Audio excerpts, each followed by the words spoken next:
Kitchen lab లోపల మనం ఈరోజు ఒక వంటకం గురించి తెలుసుకుందాం. దాబాలో చేస్తారు చూడు, అలా దాబా స్టైల్ పాలక్ సబ్జీ ఎలానో తెలుసుకుందాం.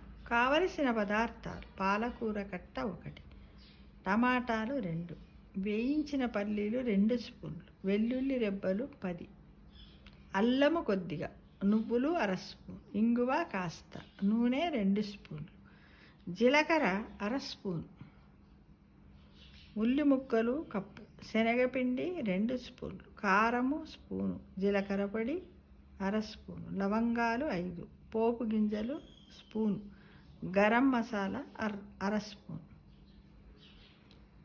ఇక నీళ్ళు, ఉప్పు ఇవన్నీ కూడా తగినంత. తయారు చేసే విధానం: కుకింగ్ ప్రాసెస్: 2 టమాటాలు, పల్లీలు, వెల్లుల్లి, అల్లము, నువ్వుల్ని మిక్సీలో వేసుకొని రుబ్బుకోవాలి. దాన్ని ఏమంటాం? ప్యూరీ చేసుకోవాలి. ఓ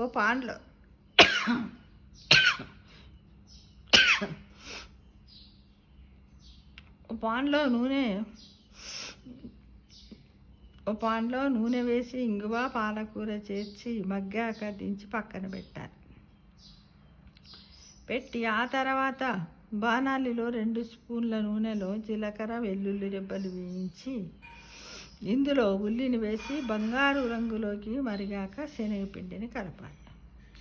పసుపు, కారము, జీలకర్ర పొడి, ధనియాల పొడి, ఉప్పు కలిపి తక్కువ మంట మీద ఉడికించాలి.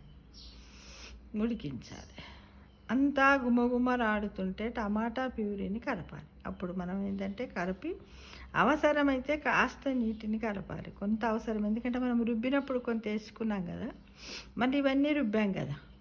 అది ఒకవేళ మనకు బాగా చిక్కగా అనిపించి ఇంకా కొంచెం పలసగా ఉండాలంటే తగినన్ని నీళ్ళు కలుపుకోవాలి. మగ్గిన పాలకూరని వేసి మూత పెట్టి 5 నిమిషాల తర్వాత పోపు పెడితే సరే. ఏమి తయారైంది? ఇప్పుడు దాబా స్టైల్లో ఉన్నటువంటి పాలక్ సబ్జీ తయారు.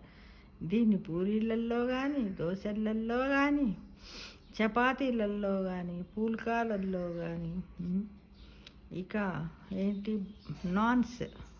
నాన్ రోటీసుల్లో కానీ, మొక్కజొన్న రొట్టెలు, రాగులతో చేసిన రొట్టె దేంట్లో తిన్నా కూడా చాలా టేస్టీగా ఉంటుంది. రైస్లో కూడా తినొచ్చు ఫ్రెండ్స్.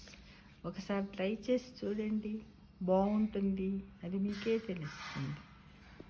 మళ్ళీ కలుస్తాం.